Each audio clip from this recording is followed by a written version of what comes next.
Selon vous, les bibliothèques, c'est quel enjeu pour la société? Pour la société, j'ai plus parlé, oui, au final c'est la société sur la communauté de communes. Déjà dans notre cas c'est un service public, c'est particulier et c'est important de le souligner, dans le sens où c'est un des derniers services publics qui accueille toutes les générations, de la petite enfance aux anciens, aux sages. Ils viennent tous, à n'importe quel âge, c'est gratuit ou peu onéreux, et ça donne accès à énormément d'ouvrages. Donc aussi bien de la lecture plaisir que de la lecture de recherche, et surtout au plus proche de chez soi. Là, le fait d'avoir développé ce qu'on appelle la navette, ça permet d'avoir dans les plus petites communes une disponibilité d'ouvrages qu'une commune ne pourrait pas avoir sans être en réseau. Alors ça c'est la spécificité de la navette sur la Comcom, mais si après on s'intéresse aux enjeux, nous on peut le voir à travers l'accueil de classe. Le livre, cet objet livre, amène bien sûr du loisir, du plaisir, mais aussi de l'information, du savoir, à travers tout ce qui est documentaire, à travers le fait de décoder comment on construit une bande dessinée, comment on construit un polar, comment on construit une histoire. C'est vraiment un outil dynamique pour la connaissance et aussi en parallèle pour le vivre ensemble. C'est-à-dire que le contenu d'un livre ne va pas être le même en France, en Occident, en Orient, en Amérique, dans les pays développés, dans les pays sous-développés.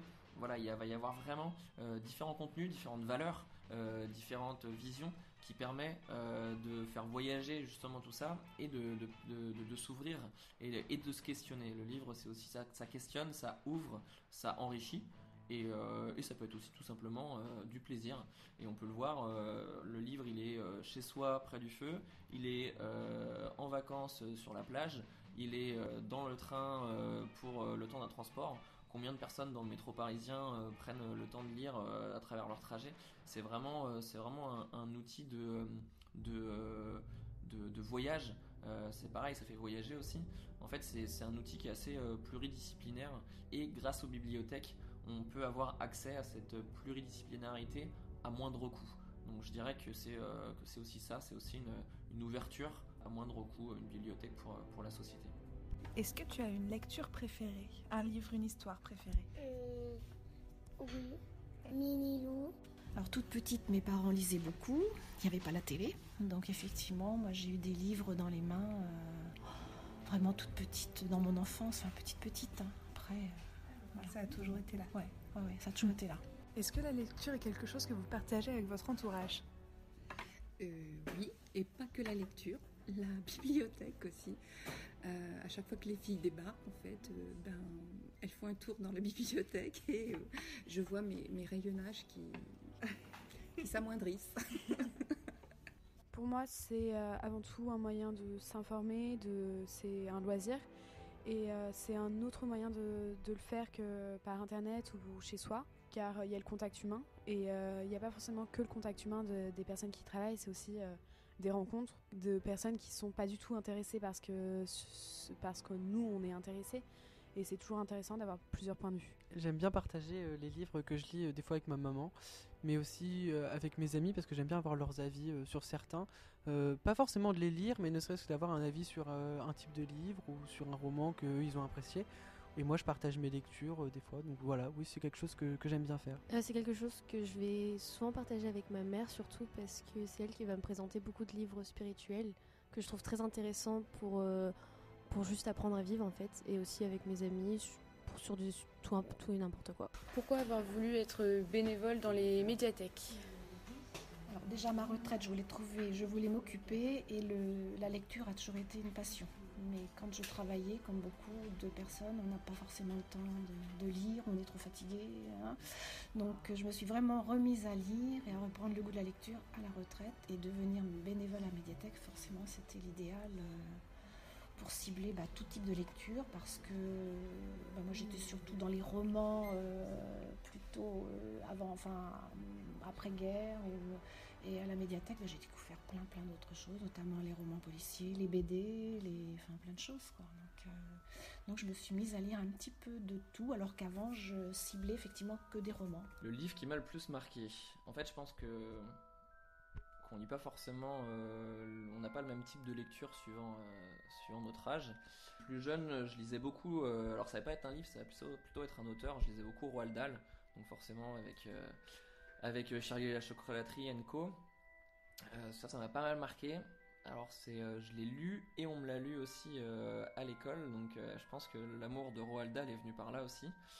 Après, forcément, je suis la génération qui a eu les premiers Harry Potter, le premier Harry Potter, donc forcément le jeune ado a mangé tous les Harry Potter. Donc vous voyez là, je vais pas être très très original, mais forcément ça m'a marqué. Il y a eu une pause dans la lecture fin ado, et dernièrement on va dire que c'est une bande dessinée sur les Alsaciens qui étaient enrôlés dans les troupes SS, parce que à ce moment-là, pendant la guerre, cette partie de la France était sous gestion de l'Allemagne, et en fait ça s'appelle les Malgré nous, et donc ils étaient enrôlés malgré eux dans les troupes allemandes, et ils combattaient les Français en fait. Et donc c'est une bande dessinée dont on a beaucoup parlé, elle est passée sur France Inter, etc. Et qui est assez touchante parce qu'on suit le témoignage de cet homme qui a été enrôlé et qui essayait de le refouler, qui l'assumait pas au début, et qui après on a tout un échange hyper intéressant. Donc celle-là m'a pas mal touché parce que je savais pas l'importance de cette mobilisation et du nombre de malgré nous qui avaient été appelés durant cette guerre. Donc quand est-ce que vous prenez le temps de lire ? Au CDI, au collège et à la maison. Alors, je prends le temps de lire essentiellement, on va dire, pendant les vacances, en profiter de décompresser total. Les magazines, c'est pas forcément un bon bouquin.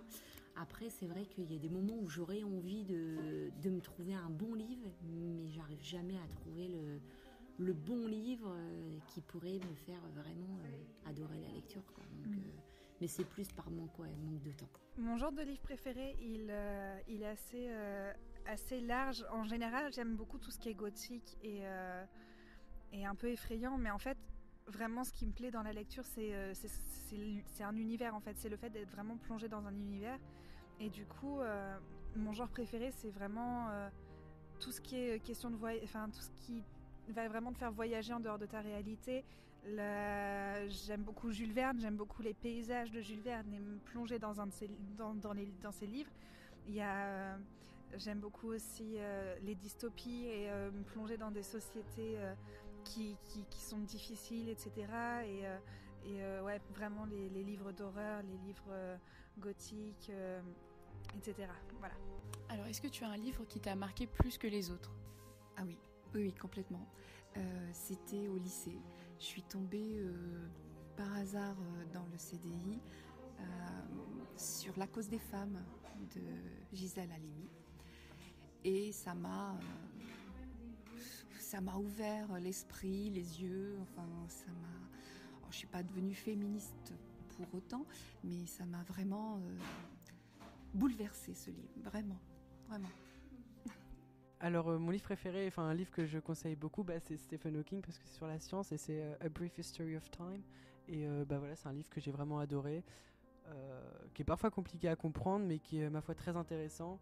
Et ça rappelle que c'était quand même un grand homme, Stephen Hawking, et ça nous parle vraiment de plein de choses, et moi j'ai adoré.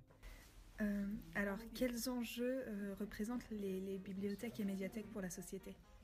Eh bien, pouvoir se cultiver et avoir des informations à prix raisonnable, parce que le moindre livre, maintenant le minimum, c'est 20 euros, 25 euros. Donc c'est un budget. Et puis après, les livres, on les stocke, ils sont dans un coin, ils s'abîment. Donc moi, je trouve que le système des médiathèques, c'est bien. En plus, si on a une recherche bien précise, on peut obtenir plein de choses. Et notamment, nous, ici, on est en réseau. Donc si on n'a pas le document ou le livre, on peut le demander à nos autres collègues. Alors, comment est-ce que vous essayez de transmettre l'amour de la lecture à vos enfants ? Alors nous, déjà, on a un petit rituel le soir, câlin, avant le dodo, et donc systématiquement il y a une petite lecture à peu près de 5 minutes qui dure. Donc ça, c'est notre rituel de tous les soirs. Donc voilà, et puis après c'est vrai qu'on a pas mal de livres à la maison, donc il il regarde beaucoup les livres. Donc voilà. Bon, après, il ne sait pas lire encore, hein, parce que bon, il a eu 6 ans là, donc il ne sait pas lire. Mais bon, voilà. Par le biais des livres, il reconnaît les lettres, il sait épeler les mots et tout ça. Donc voilà. Et puis bon, on essaye de tout simplement de leur donner envie de lire. Est-ce que la lecture, c'est quelque chose que tu partages avec tes proches ? Est-ce que je partage la lecture avec mes proches ?